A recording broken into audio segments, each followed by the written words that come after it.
Y estamos en Juan capítulo 11.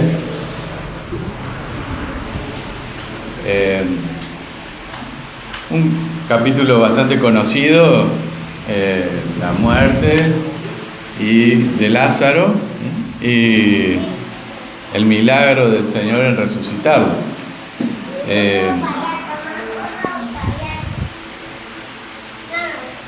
Este milagro que aparece aquí en Juan no aparece en otro de los evangelios, y es bastante particular. Venimos viendo cómo el Señor es nombrado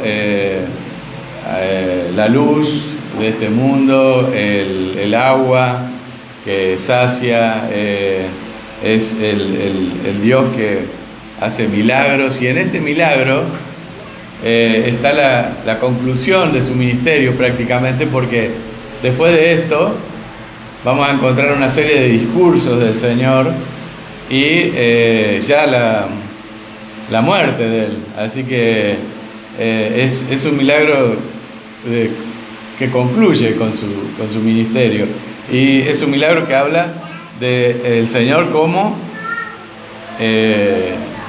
la resurrección y la vida. A medida que Jesús iba revelándose, como nosotros recién decíamos, y como lo hemos estado viendo durante todos estos domingos, también pudimos ver cómo la oposición era cada vez más fuerte.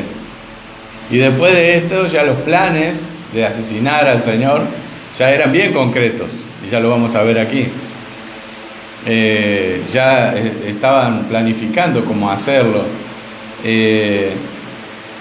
y realmente esto es todo algo, es una cosa que nos tiene que movilizar también a nosotros a pensar cómo es nuestra vida cristiana, ¿no?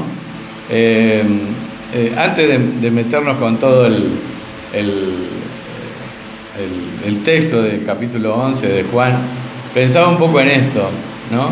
En que Jesús va creciendo en esa revelación y en ese ministerio que Él da, y la oposición también va creciendo. Él se revelaba como el agua de vida, como la luz, como el perdonador de pecados. Todo esto lo estuvimos viendo, y como el que podía dar vista a los ciegos.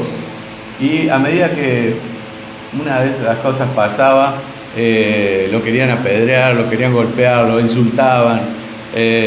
Cada vez era mayor la oposición.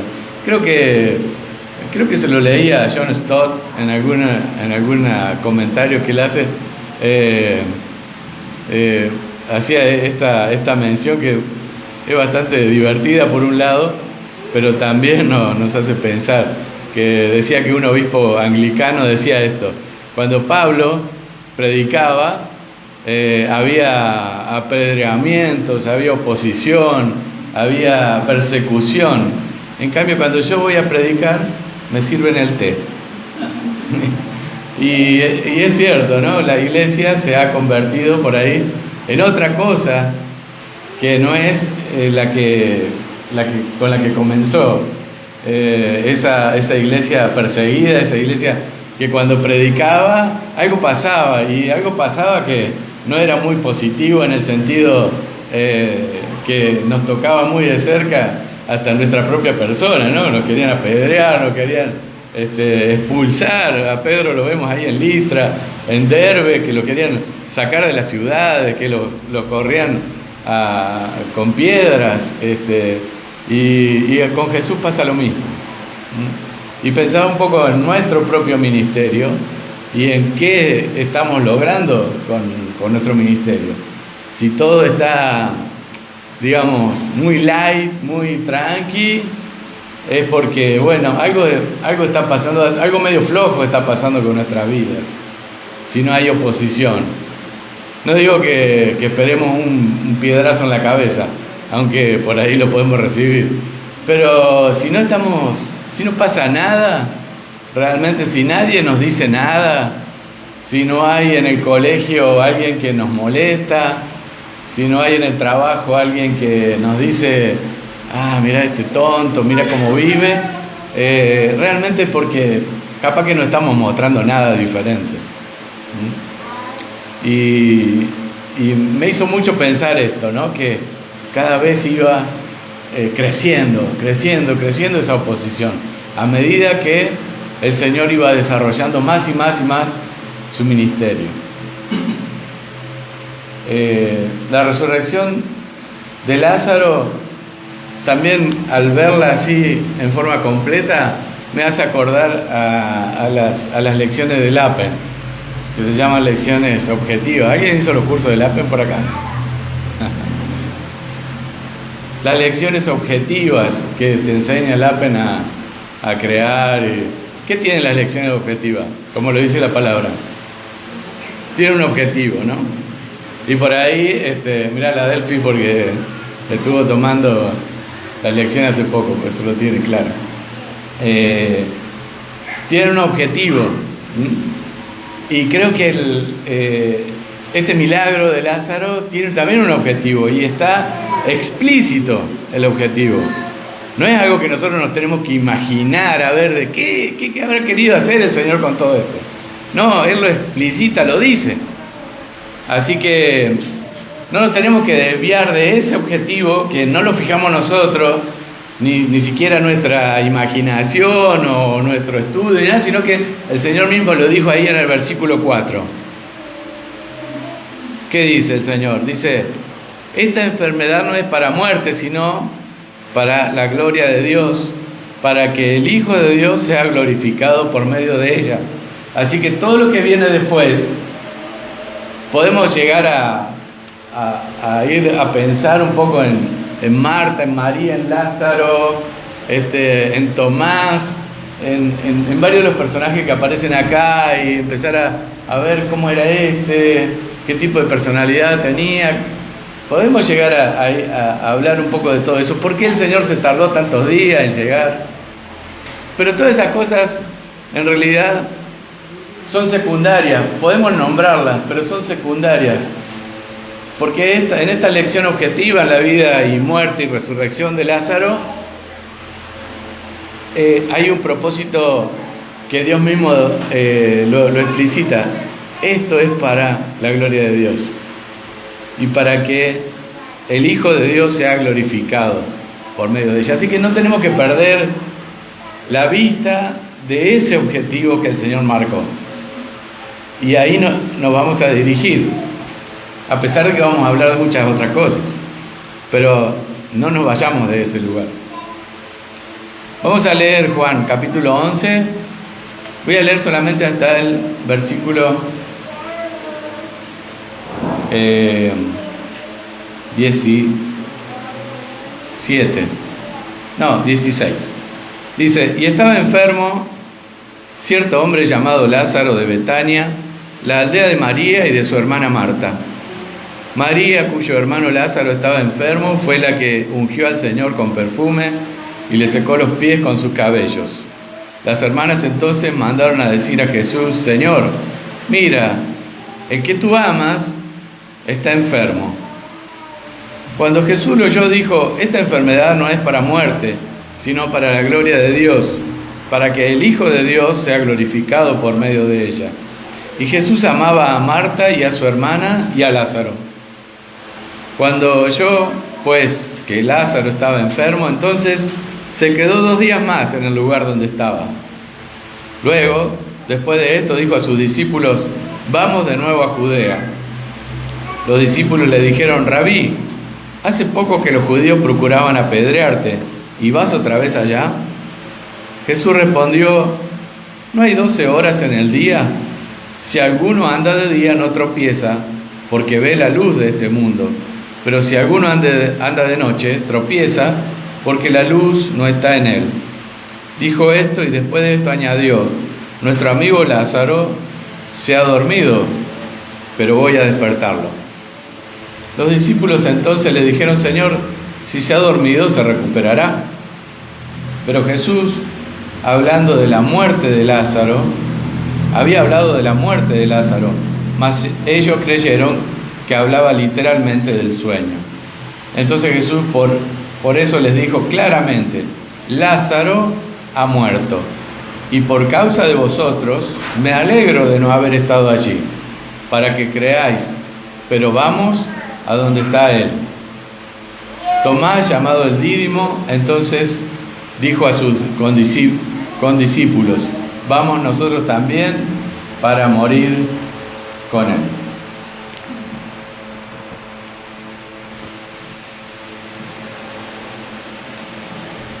En primer lugar, encontramos aquí a una familia que Jesús amaba, a 3 hermanos: Marta, María, la que más adelante, pero aquí ya lo adelanta Juan, porque está haciendo un comentario de lo que él mismo va a escribir después. María, la que ungió al Señor con perfume y le secó los pies con sus cabellos, aunque eso aparece más adelante en el capítulo 12. Pero ya lo mencionó acá, como para decir: miren, esta familia es bien conocida, es la familia que Jesús ama. Y cuando fueron al Señor, le mandaron a decir esto: mira, en otras versiones creo que alguna por ahí dice: escucha, es un llamado de atención.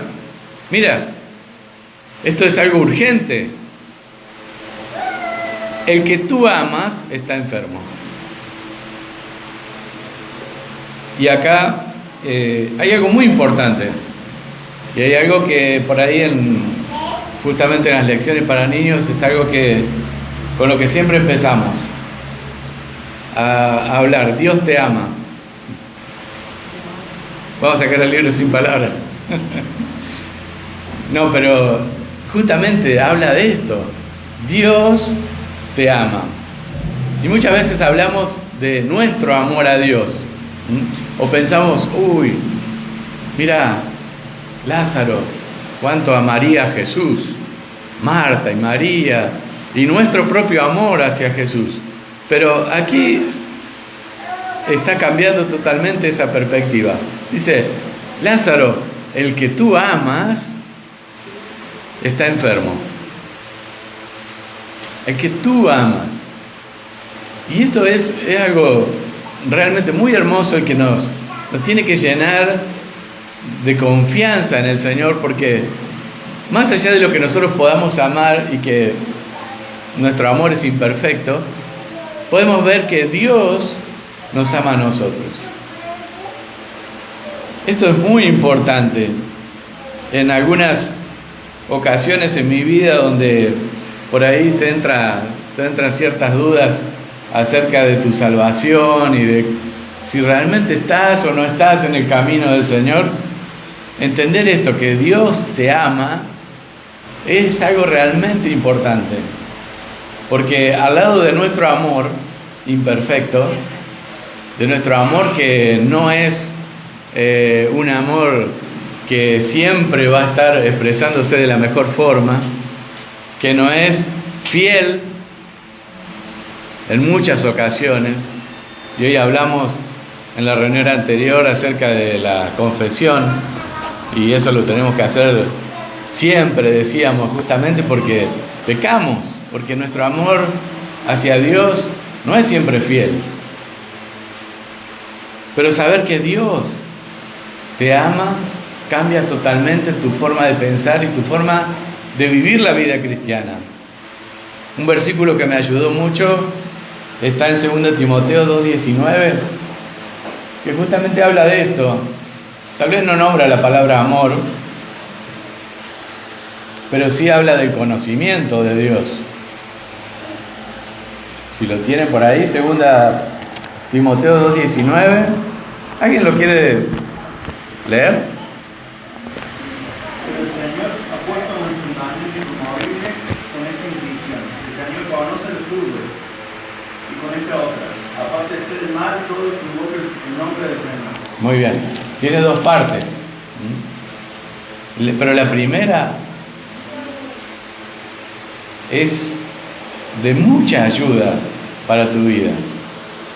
El Señor conoce. El Señor conoce a los suyos. Nosotros decimos, amamos a Dios, estamos en este camino, estamos aprendiendo más de Dios, estamos conociendo más a Dios, pero saber que Dios te conoce, que Dios te ama, eso te hace vivir de otra forma. Saber que Él siempre está presente en tu vida, te hace vivir de otra forma. Te hace razonar las cosas que vivimos a diario de otra forma. Porque ya no está centrado en nuestro amor, en nuestro conocimiento, sino en el conocimiento íntimo que tiene y amoroso que tiene de nosotros Dios. Él nos conoce, Él nos ama. Y también tiene una segunda parte que la podríamos ver en otro momento, ¿no? Apártese de iniquidad todo el que confiesa el nombre del Señor.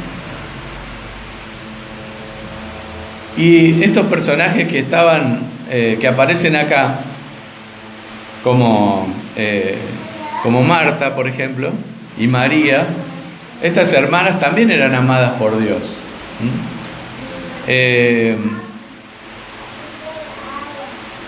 Como les decía, por ahí podemos empezar a pensar en por qué el Señor se quedó tantos días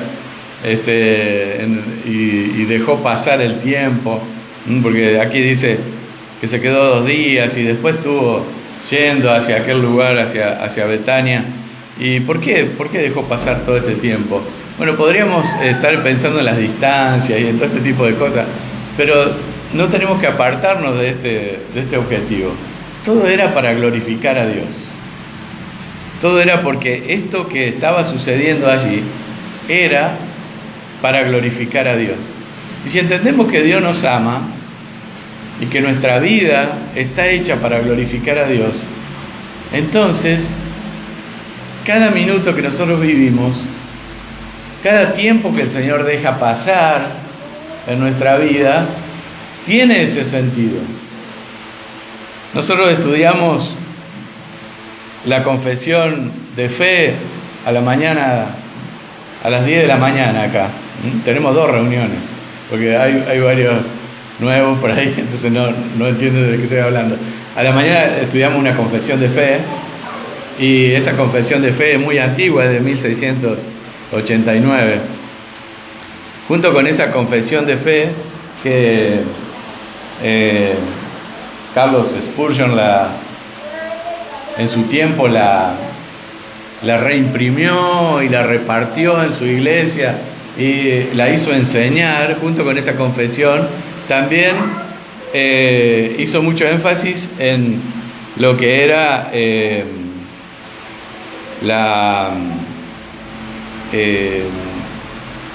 se me fue ¿cómo es para enseñar a los niños? El catecismo, se me había olvidado la palabra. El catecismo de los niños, que surge de esa confesión.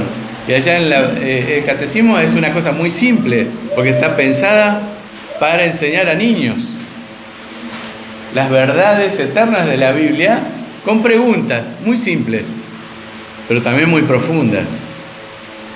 Y la primer pregunta que aparece en el catecismo, y se enseñaba así, lo hicimos en casa hace unos años atrás con nuestros chicos, creo que llegamos hasta la pregunta 30, no sé, son como, bueno, hay uno cortito que es de 80 y pico de preguntas, y hay otro que teníamos nosotros que era de 118, creo, preguntas, no lo terminamos a ese catecismo, pero la primera pregunta es fundamental. Dice, ¿cuál es el fin principal del hombre? Así empieza, con esa pregunta, nada más y nada menos, ¿no? Y dice, el fin principal del hombre es glorificarlo y disfrutar de él por siempre. Y ahí hay versículos bíblicos para estudiar y para leer con los niños y que ellos te pregunten cosas. Es muy lindo hacer eso con los niños. Hay que agarrarse por las preguntas que te hacen después, porque después te hacen cada pregunta que te dejan ahí tildado. Pero está bueno. Y si vas pregunta a pregunta, Poder ir enseñando estas verdades a los chicos. Es el fin del hombre ese, glorificarle a Él y disfrutar de Él por siempre. Esto era lo que no tenían que perder de vista ni Marta, ni María, ni Tomás, que aparece aquí. Les dice el Señor, hablando acerca de esto, cuando les dice que va a volver a Judea, le dicen, pero allá, ¿no te acordás que hace poco te quisieron apedrear? De nuevo, apartando la vista de ese objetivo que había fijado el Señor. Y el Señor le responde, ¿pero no hay 12 horas en el día? Bueno, la forma de contar de los judíos, podríamos hablar un poco de eso, pero lo que quería decir el Señor, mientras vos andás de día, podés ver por dónde andás. Pero después, cuando se hace de noche, se tropieza, porque ya no hay luz. Y el Señor les quería decir, ahora están conmigo. Yo soy el Señor. Yo soy el que ando entre ustedes.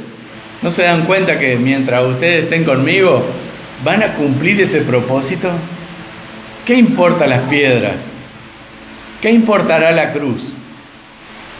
Si en definitiva, lo que viene glorifica a Dios.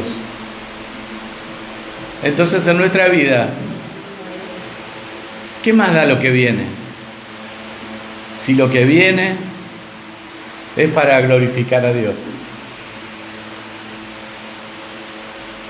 Si lo pensamos así, cambiamos nuestra forma de ver todo, porque todo lo que pasa en la vida de un cristiano es para gloria de Dios.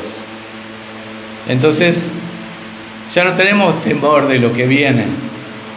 Solamente tenemos confianza en que Dios va a estar cada momento con nosotros.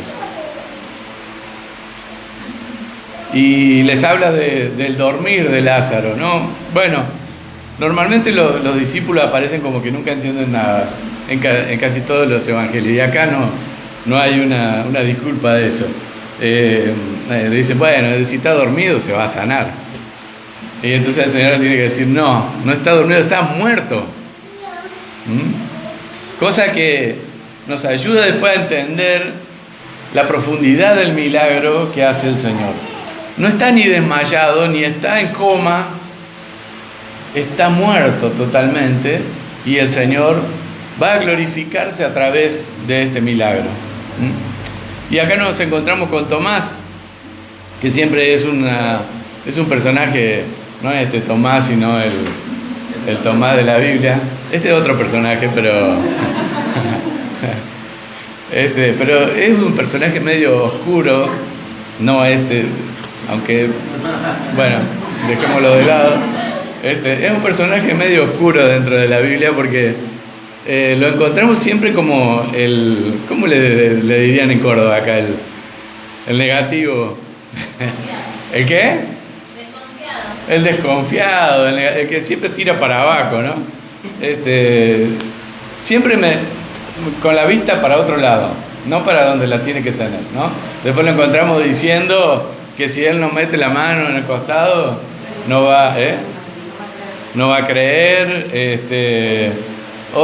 Hay otra intervención de Tomás que dice, ahí dónde era que estaba.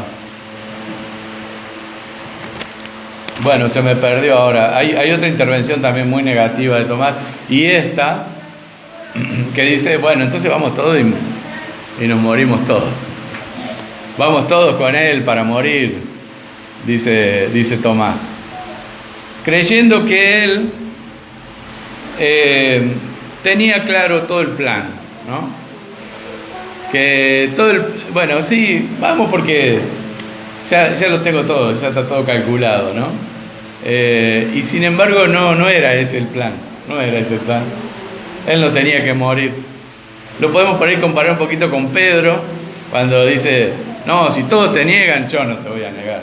¿no? Y después corriendo allí negando al Señor. Y Tomás tampoco tenía grandes logros, porque después también es uno de los que corrió y no se quedó con el Señor. Sin embargo, acá parece como un valiente diciendo, vamos, que todos vamos a morir con vos. Él se creía que tenía todo el plan, pero no era así.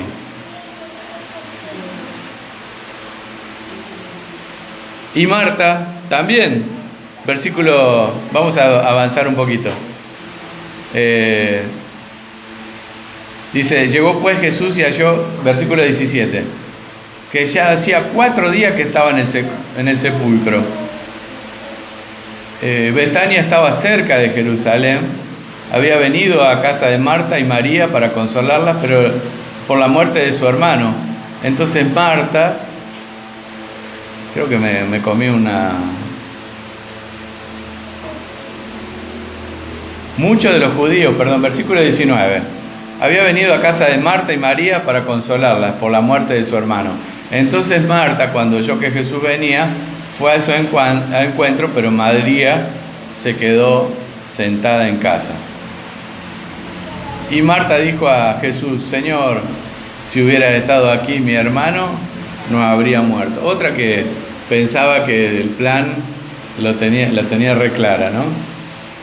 Que el plan que había tenido ella era el mejor.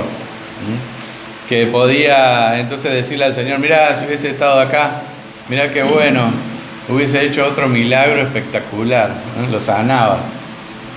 Sanabas como al ciego, iba a ser algo bastante, era como, ¿cómo se dicen los managers, esos que nos manejan el tema de la imagen? ¿Cómo se le dice? Asesor de imagen, como una asesora de imagen. Sin embargo, no era esto. Ni Tomás ni Marta tenían el plan en claro.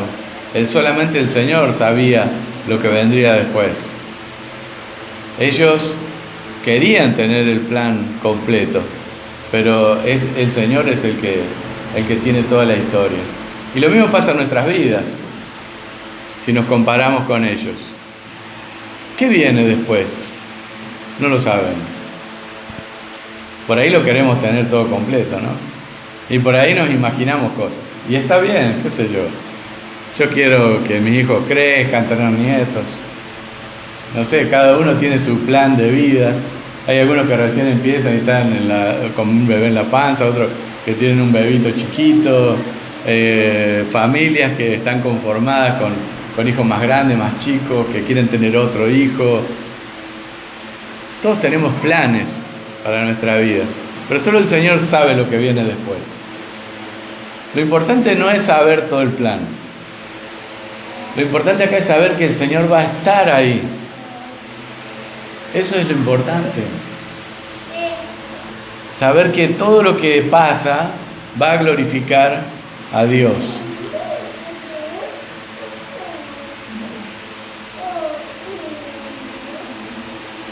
Habíamos quedado en versículo 21, ¿no?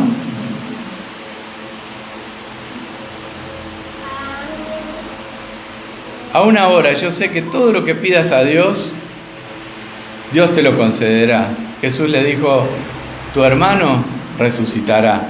Marta le contestó, yo sé que resucitará en la resurrección, en el día final. Jesús le dijo, yo soy la resurrección y la vida. El que cree en mí, aunque muera, vivirá. Y todo el que vive y cree en mí, no morirá jamás. ¿Crees esto? Y ella le dijo, sí, Señor, yo he creído que tú eres el Cristo, el Hijo de Dios, el que viene al mundo. Y habiendo dicho esto, se fue y llamó a su hermana María, diciéndole en secreto, el Maestro está aquí y te llama. Tan pronto como ella lo oyó, se levantó rápidamente y fue hacia él.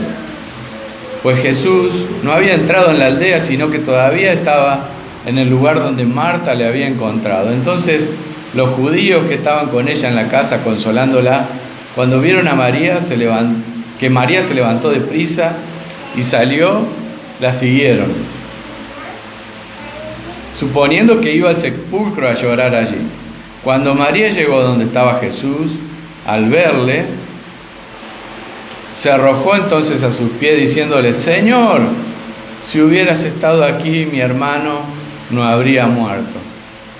Y cuando Jesús la vio llorando, y a los judíos que vinieron con ella llorando, también se conmovió profundamente en el espíritu y se entristeció. Y dijo: ¿Dónde lo pusiste? Le dijeron: Señor, ven y ve. Jesús lloró. Por eso los judíos decían: mirad cómo lo amaba. Pero algunos de ellos dijeron: ¿no podía este que abrió los ojos del ciego haber evitado también que Lázaro muriera? De nuevo, otro personaje más, la hermana de Marta, María, también pensando que tenía todo el plan completo, le dice exactamente las mismas palabras que su hermana: si hubieras estado acá, las cosas habrían sido diferentes. Vos lo podrías haber sanado. Y Marta, dudando también del poder que el Señor tenía para hacer todas las cosas que Él quisiera. Sin embargo, tiene una confesión allí casi diría yo comparable a la confesión de Pedro. Dice: yo he creído que tú eres el Cristo, el Hijo de Dios, el que viene al mundo. Estas confesiones, tanto de Pedro como de Marta, son confesiones que realmente el Señor pone en la vida de un creyente. Solamente un creyente puede reconocer tal cosa. Tú eres el Cristo, lo reconozco. A Pedro el Señor le dijo: eso no te lo ha revelado ninguna carne, nadie, ninguna persona. Te lo reveló Dios. Y Jesús se acerca a la aldea y Marta corre a buscar a su hermana María y le dice, casi, yo me la imagino en el oído así, diciéndole: el maestro ha llegado y te llama. Y María saliendo corriendo al encuentro de Jesús. ¿Por qué lo habrá hecho? Bueno, no sé. Pienso que una de las cosas que hubiese movido a Marta a hablarle así en secreto a María habrá sido porque estaba lleno de judíos. Y esos judíos podrían haber hecho un escándalo en medio de este velorio que había allí en la casa de Marta y María. Porque había mucha oposición en ese momento. Y cuando Jesús la vio llorando y vio a otros judíos que estaban llorando también, se conmovió y se entristeció. Ahora, esta tristeza y esta conmoción del Señor y este versículo tan cortito, que creo que es el más corto de la Biblia, ¿no? El 35, Jesús lloró, usa una palabra que no está en otros lados. Es como, quiere decir que se le cayeron las lágrimas. Lo que Jesús, lo que dice acá el texto es que Jesús sintió la misma empatía que tenía, la empatía para sentir lo que los otros sentían. Es muy diferente a otro versículo, como cuando el Señor dice que lloró sobre Jerusalén. Es otra cosa. En ese versículo podríamos haber traducido gimió, porque fue un dolor por el pecado que había, por la pérdida que había allí, por el no reconocimiento al Salvador, un gemido. Pero estas lágrimas se le cayeron porque estaba sintiendo esa empatía con María y con los judíos que estaban allí.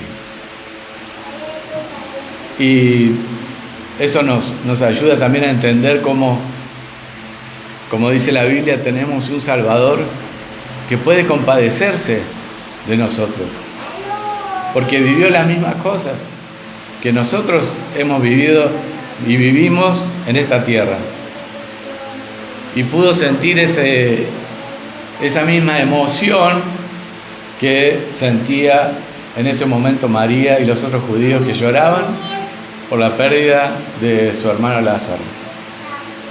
Así que eso nos da también mucho consuelo, saber que el Señor se le cayeron las lágrimas. No fue un gemido, sino se le cayeron las lágrimas porque sentía la tristeza que nosotros también podemos sentir por una pérdida. Y aquellos que estaban cerca decían, mira cómo le amaba. Se daban cuenta de que sentía lo mismo. Y acá viene, el desenlace, ¿no? Entonces Jesús, de nuevo, profundamente conmovido por su interior, en su interior fue al sepulcro. Era una cueva y tenía una piedra puesta sobre ella. Jesús dijo, quitad la piedra. Marta, hermana del que había muerto, le dijo, Señor, ya hiede, porque hace 4 días que murió. Jesús le dijo, ¿no te dije que si crees verás la gloria de Dios? Entonces quitaron la piedra. Jesús alzó los ojos a lo alto y dijo, Padre, te doy gracias porque me has oído. Yo sabía que siempre me oyes, pero lo dije por causa de la multitud que me rodea, para que crean que tú me has enviado. Habiendo dicho esto, gritó con fuerte voz, Lázaro, ven fuera. El que había muerto salió, los pies y las manos atados con vendas y el rostro envuelto en un sudario. Jesús le dijo, desatadlo y dejadlo ir. Cuando leo esto siempre me hace acordar una canción que escuchaba hace mucho años, que hablaba de esto de Lázaro, y cada vez que leo esto, cuando dice Lázaro, ven fuera, en la canción se escuchaba una voz así, Lázaro, ven fuera. Y no sé, me resuena en la cabeza eso, y digo, ¿tendré que pronunciarlo así? ¿Habrá sido esa la voz del Señor? No, pero más allá de eso, lo hizo con la autoridad de Dios. Solo Dios puede dar la vida y quitarla también. Y Él dio la vida a un muerto, no a un desmayado ni a una persona en coma, sino a un muerto, totalmente muerto. Es más, Marta le dice, Señor, ya hiede, hace 4 días que está ahí adentro. Sabemos que los egipcios embalsamaban a sus muertos, pero los judíos no. Los perfumaban, los envolvían, los metían adentro de una cueva, les ponían una piedra y ahí quedaban. Y no había mayores preparaciones que esa, pero no sabían embalsamar como lo hacían los principales de los egipcios. Así que Marta le dice esto, ¿no? Señor, ya hiede. Y el Señor le dice, ¿no te dije? Es que ya se lo había dicho. Versículo 23 para atrás, versículo 25, 26. Ya se lo había dicho, y ya lo había dicho antes, en el versículo 4.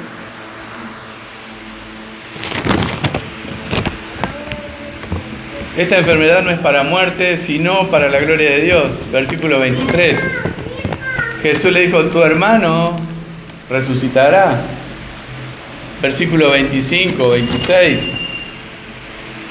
Yo soy la resurrección y la vida, el que cree en mí, aunque muera, vivirá, y todo el que vive y cree en mí no morirá jamás. ¿Crees esto?, le preguntaba. Ya te lo dije, ¿no te lo dije? Que si crees verás la gloria de Dios. Bueno, a veces parece que nos tienen que repetir una y otra vez las cosas. Bueno, gracias a Dios que está la predicación, ¿no? Y siempre a veces vamos a las mismas cosas, ¿eh? Pero está bien, porque parece que hay que machacar bastante en esta cabecita dura para que las cosas no entren. ¿No te lo dije ya? Que verás la gloria de Dios. Entonces quitaron la piedra. Acá me voy a tomar una licencia. Y espero que no me excomulguen de la iglesia. Me gustaría interpretar esto como parte de, tal vez una alegoría de lo que es la salvación. Entonces quitaron la piedra. No junten piedras, por favor, para apedrearme, ¿no? ¿No tienen piedra por ahí? Bueno. Entonces quitaron la piedra, Jesús alzó los ojos a lo alto y dijo: Padre, te doy gracias porque me has oído. Yo sabía que siempre me oyes, pero lo dije por causa de la multitud que me rodea, para que crean que tú me has enviado. Habiendo dicho eso, gritó con fuerte voz: Lázaro, ven fuera. Y el que había muerto salió, los pies y las manos atados con vendas y el rostro envuelto en un sudario. Jesús le dijo: desatadlo y dejadlo ir. Y esto me da un pie para hablar acerca de la salvación, pero grandísimo. ¿Quiénes quitaron la piedra? Los hombres. Hay ciertas cosas en las que nosotros colaboramos para la salvación de las personas. En la predicación, por ejemplo. La predicación del Evangelio es absolutamente necesaria para la salvación de las personas. Y estas manos que quitaron la piedra me hacen pensar en cada uno de nosotros predicando.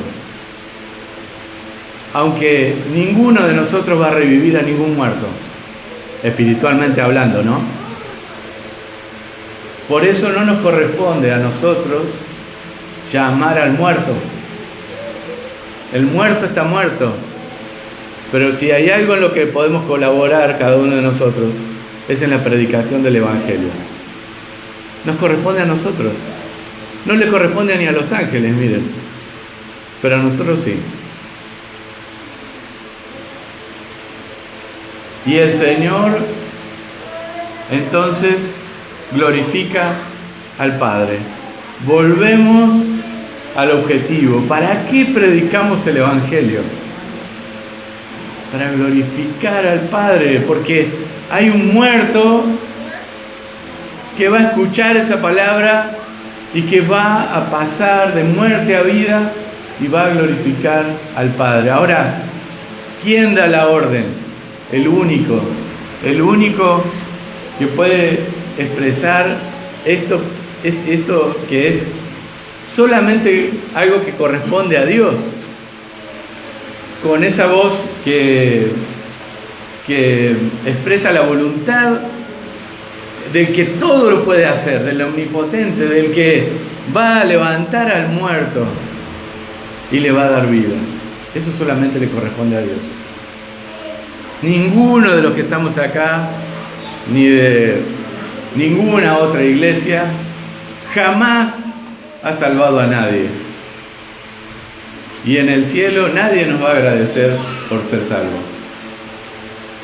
Solamente van a glorificar a uno solo.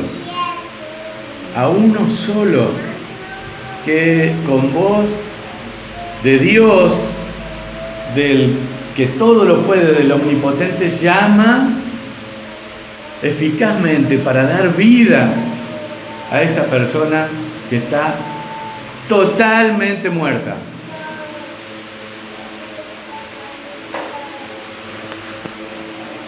Y lo hace para glorificar al Padre. Y en el versículo 44 dice que se levantó Lázaro y salió fuera. No hay forma de que Lázaro se hubiese quedado tirado allí, porque la orden viene de Dios. Lázaro no podría haber dicho: la verdad que estoy bastante bien acá, está fresco, afuera es un calorón, yo estoy acá dentro de la cuevita esta, no siento nada, estoy tranquilo, tengo un olor bastante particular, pero me voy a quedar acá. No, porque el muerto no tiene la capacidad de decir ni que sí ni que no. No puede decir: sí, Señor, te voy a obedecer, o no, Señor, no te voy a obedecer. De ninguna manera. Lázaro sale obedeciendo la voz del Dios omnipotente que le dice: sal fuera, vení afuera, y sale. Es más, estaba totalmente lleno de envoltorio. Dice, las manos y los pies atados con vendas. No sé cómo habrá salido. No quiero hacer la mímica porque se van a burlar de mí. Habrá salido saltando, habrá salido rengueando en medio, qué sé yo cómo habrá salido. Pero salió, no le quedó otra. La voz del Señor es así en la salvación. Te llama para ser salvo y vos venís. Y no te llama siendo un desmayado de Dios, ni una persona en coma. Te llama cuando estás completamente muerto en tus delitos y pecados. Y salís, porque no te queda otra. Ahora hay otra orden. Desátenlo y déjenlo ir. Y acá me vuelvo a tomar otra licencia más, pero por favor no me tiren piedra. Creo que esto tiene mucho que ver con el discipulado. En esto sí podemos colaborar. La orden del Señor no fue, bueno, déjenlo ahora, que se desate solo, pobre. O bueno, déjenlo solo, que se vaya a bañar, por favor. No, era, bueno, desátenlo y déjenlo ir. Ustedes hagan algo. Y esto sí es algo en lo que colaboramos como iglesia. Y me hace pensar mucho en el discipulado de la iglesia. Cada uno de nosotros tenemos la tarea encomendada por Dios, ordenada por Dios, de discipular a otros, de velar por otros, de enseñar a otros. Mateo 28, 18, 19 y 20. ¿Qué dice? Toda potestad me es dada en el cielo y en la tierra. Por tanto, id y hacer discípulos a todas las naciones, bautizándolos en el nombre del Padre, del Hijo y del Espíritu Santo. Y enseñándoles todas estas cosas. Y aquí estoy con ustedes hasta el fin. Ahí hay tarea. Hay tarea encomendada, ordenada por Dios, para que hagamos. Vayan y hagan discípulos. No van a salvar a ninguno, los voy a salvar yo. Se los van a encontrar, los van a tener que discipular, los van a tener que bautizar. Y yo siempre voy a estar con ustedes. Es una gran confianza que podemos tener. Perdón por estas licencias. Veo que me salvé. Salvé la vida. Desátenlo y déjenlo ir. Es nuestra gran tarea al final. Bueno, al final y al principio, ¿no? Predicar y discipular. Y el Señor salva a los suyos. Por esto muchos de los judíos que habían venido a ver a María y vieron lo que Jesús había hecho, creyeron en él. Pero algunos de ellos fueron a los fariseos y le contaron lo que Jesús había hecho. Entonces los principales sacerdotes y los fariseos convocaron un concilio y decían: ¿qué hacemos? Porque este hombre hace muchas señales. Si le dejamos seguir así, todos van a creer en él. Y los romanos vendrán y nos quitarán nuestro lugar y nuestra nación. Pero uno de ellos, Caifás, que era sumo sacerdote, ese año les dijo: vosotros no sabéis nada, ni tenéis en cuenta que os es más conveniente que un hombre muera por el pueblo y no que toda la nación perezca. Ahora bien, no dijo esto de su propia iniciativa, sino que siendo el sumo sacerdote ese año, profetizó que Jesús iba a morir por la nación. Y no solo por la nación, sino también para reunir en uno a los hijos de Dios que están esparcidos. Así que desde ese día planearon entre sí para matarle. Por eso Jesús ya no andaba públicamente entre los judíos, sino que se fue de allí a la región cerca del desierto, a una ciudad llamada Efraín, y se quedó allí con los discípulos. Y estaba cerca la Pascua de los judíos, y muchos de la región subieron a Jerusalén antes de la Pascua para purificarse. Entonces buscaban a Jesús, y estando ellos en el templo se decían unos a otros: ¿qué os parece? ¿Que no vendrá la fiesta? Y los principales sacerdotes y los fariseos habían dado órdenes de que si alguien sabía dónde estaba Jesús, diera aviso para que le prendieran. Bueno, ya llegaron al extremo de la oposición. Vamos a matarlo. Es más, el sumo sacerdote Caifás,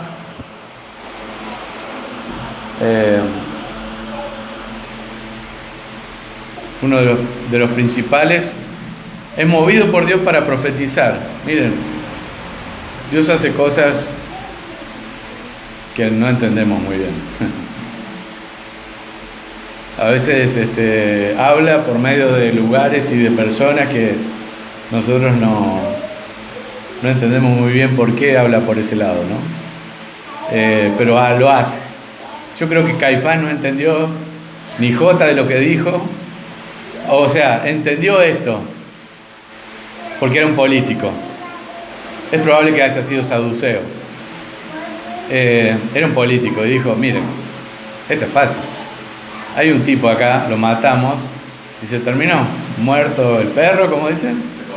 Se acabó la rabia, No vamos a arriesgar toda nuestra nación por lo matamos y listo, se terminó. Muy bien pensado políticamente, ¿no? Ahora, eso era una profecía de Dios. Lo dice acá la Biblia. Había profetizado que Jesús iba a morir por ser y por ocupar el cargo que estaba ocupando en ese momento como sumo sacerdote, y que él podía hacer esto, profetizar que el Mesías estaba ahí para morir. Así que los judíos no tienen ninguna excusa. Su propio sumo sacerdote Caifás lo profetizó, y fue palabra de Dios. Dios se la dio y él la profetizó. A veces no entendemos cómo funcionan estas cosas, ¿no? Y realmente son cosas de Dios. Él las hace, y en ese momento las hizo. ¿Las puede hacer de nuevo? No sé. Y ahí entraremos en una discusión bastante larga. Algunos pensarán de una forma, otros de otra. Y sería lindo poder estudiarlo en algún momento. Diego nos va a dar la lección. Pero más allá de eso, Dios lo hizo. Y punto. Dios dio esta profecía para que todo su pueblo no tuviera ninguna excusa. El propio Caifás profetizando la muerte de Jesús. Ningún judío podría decir en su época: yo no sabía, porque era la profecía de su sumo sacerdote en ese momento. Ahora, estaban muy tergiversadas las cosas y era muy politizado todo esto, ¿no? Porque acá dice que ese año era sumo sacerdote. Parece que era, como ahora hay tiempo de elecciones. Ahora hay tiempo de elección, acá me hacen señas de que estaba apagado. Como ahora hay tiempo de elecciones, se vienen nuevas elecciones de políticos. Parece que en ese tiempo también había una sucesión de sumo sacerdote, cosa que no está en la ley. El sumo sacerdote era hasta que se moría. Acá parece que había una reelección de sumo sacerdote. Pero bueno, estaban un poco tergiversadas las cosas. Aún así, Dios usó a su sumo sacerdote para profetizar esto. Y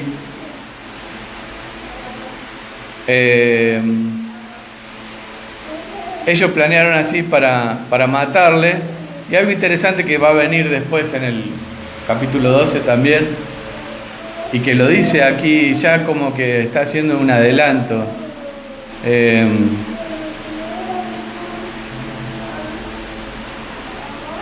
dice, y no solo por la nación, sino también para reunir en uno de los hijos de Dios que están esparcidos.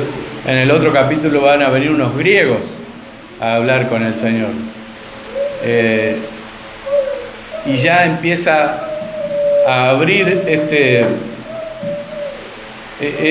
esta brecha que por ahí parecía muy cerrada, que solo era para el pueblo judío, ya comienza a abrir un poco las mentes, que después, más adelante también con Pedro, tiene que tratar para abrir esa cabecita también, de que Dios manda a su Hijo a morir por todos, ¿no? Y esos incluían a sus hijos en la dispersión, a los judíos, a los griegos, a todos los que eran de Él en todas las naciones.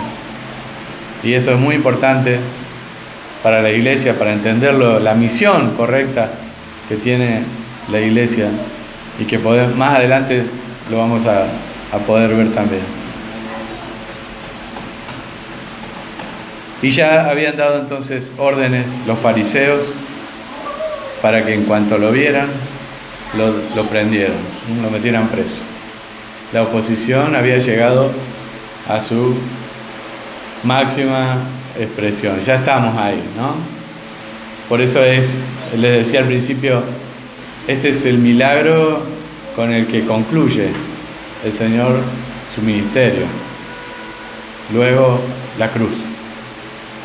Aunque faltan varios capítulos para la cruz, así que no se crean que enseguida vamos a seguir, pero es esto que Él muestra: yo soy la resurrección, yo soy la vida, y todo lo que sucede es para glorificar al Padre y para que el Hijo sea glorificado también en el Padre. Llevémonos esto, porque es muy aplicable a nuestras vidas. No es una teoría o no es una cuestión teológica que guardamos allí en nuestra librero, como Gruden, que lo ponemos ahí en Hodge, y decimos, mirá todos los teólogos que tengo en mi biblioteca. No, esto es para mi vida, para glorificar a Dios con todo lo que pasa en mi vida. Así que lo podemos llevar para la semana también. Oramos. Padre del cielo, te queremos agradecer, Señor, por todo lo que vos hiciste para enseñanza nuestra, por esta lección que nos diste a través de tu amado Lázaro, de sus hermanas, de todos los que lo rodeaban, Señor. Gracias por todo lo que hiciste, también para bendición nuestra, porque hoy lo podemos recordar, lo podemos leer, analizar y, Señor, aplicar a nuestras vidas, que tu Espíritu Santo sea el que lo aplique para que podamos tener fruto diario, Señor, en esta semana.